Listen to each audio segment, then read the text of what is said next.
Bom, gurizada, vamos corrigir a questão 3, então. Vamos ver o que ela diz. Para elementos do grupo 1, então o cara está se referindo ao grupo 1, aos alcalinos, né? A energia para retirar um elétron, que energia é essa? Que é a energia para retirar um elétron, é a famosa energia de ionização. Energia que precisa absorver para arrancar um elétron. É maior do que para os outros elementos. Então vamos repetir. Ele está dizendo que aqui, ó, no grupo 1 dos alcalinos, a energia que eu preciso para arrancar o elétron é maior do que os outros elementos. Absolutamente falsa, né? É exatamente ao contrário.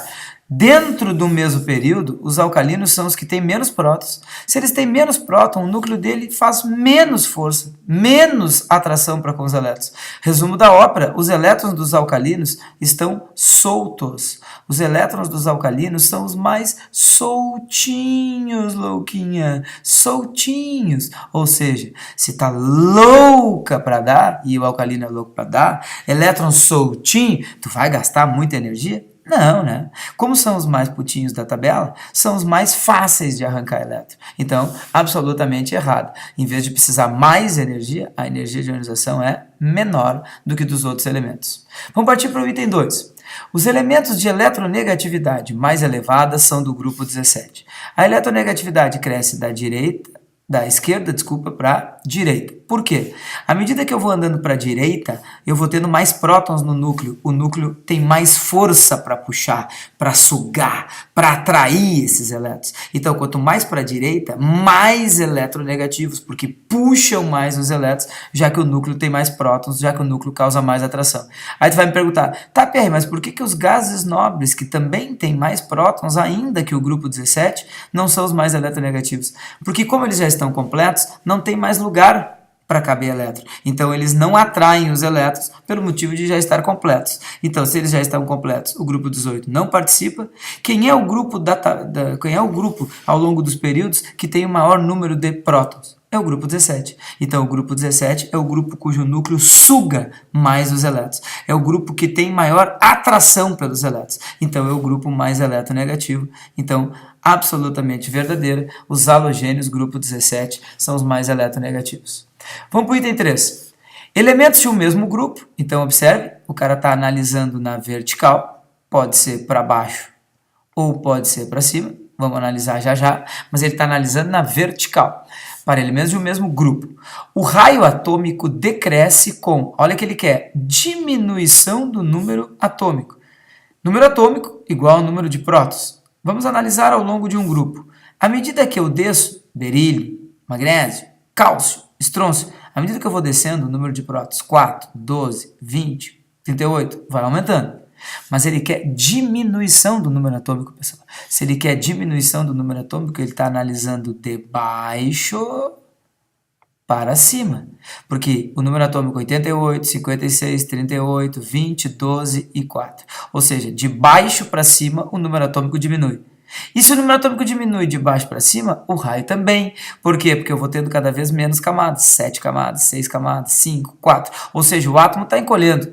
Então, à medida que o número atômico diminui num grupo, ou seja, de baixo para cima, o raio também diminui. Resposta absolutamente verdadeira também é número 3. Vamos para o número 4.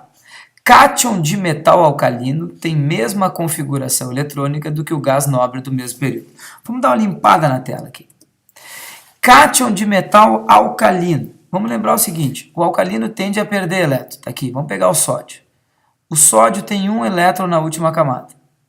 O sódio quer deixar de ser Na, que tem esse um elétron na última camada, e quer se transformar no Na+, no cátion sódio. Quando ele faz isso, ele perde um elétron. Se ele perde um elétron, e ele que tinha 11, está aqui o número atômico, ele vai se transformar em alguém do mesmo período dele. Ele vai andar para frente ou ele vai andar para trás? Ele vai andar para trás. Ele vai passar a ter 10 elétrons. E ele vai estar isoeletrônico do neônio, que é um gás nobre. Só que não é do mesmo período, não é do terceiro período, que é o período do sódio. O neônio é do segundo período, enquanto que o sódio é do terceiro. Isso acontece com todos os alcalinos. Então, alcalino quer ganhar ou perder? Perder. Se ele quer perder, ele quer virar cátion? Sim. Só que se ele perde um elétron, ele dá um passo para trás. E esse passo para trás traz ele para um gás nobre do período anterior. Então, o que está errado? O cátion do metal alcalino tem a mesma configuração eletrônica que o gás nobre? Não é do mesmo período. É de um período anterior.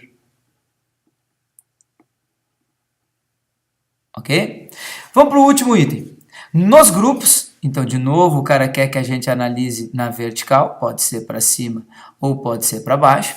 Nos grupos, à medida que aumenta o número atômico, olha aqui, pessoal, é o contrário do item 3. Ele quer que aumente o número atômico. 4, 12, 20, 38, ou seja, ele está andando para baixo, à medida que aumenta o número atômico, o caráter metálico aumenta. Ei, o que é caráter metálico? Tendência em perder elétron. É a famosa eletropositividade. Vontade de dar. Literalmente, isso aqui é a vontade de dar elétrons. A facilidade de dar, de perder elétrons. E eu pergunto, é mais fácil tirar os elétrons lá na segunda camada, onde o átomo é pequeno, o elétron está perto do núcleo? Ou é mais fácil tirar elétron lá na sétima camada, um átomo bem gordo, balofo, com o elétron lá longe do núcleo? Obviamente, quanto maior o raio, o elétron mais longe do núcleo, é mais fácil arrancar o elétron. Então, à medida que eu vou baixando na tabela, o número de prótons vai aumentando, o raio vai aumentando, e quando o raio aumenta o elétron estando mais longe, ele é cada vez mais fácil de ser retirado.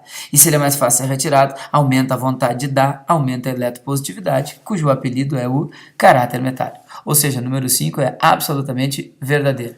Como a gente já tinha visto que a 2 era verdadeira e a 3 era verdadeira, ficamos com letra D. 2, 3 e 5 verdadeiras.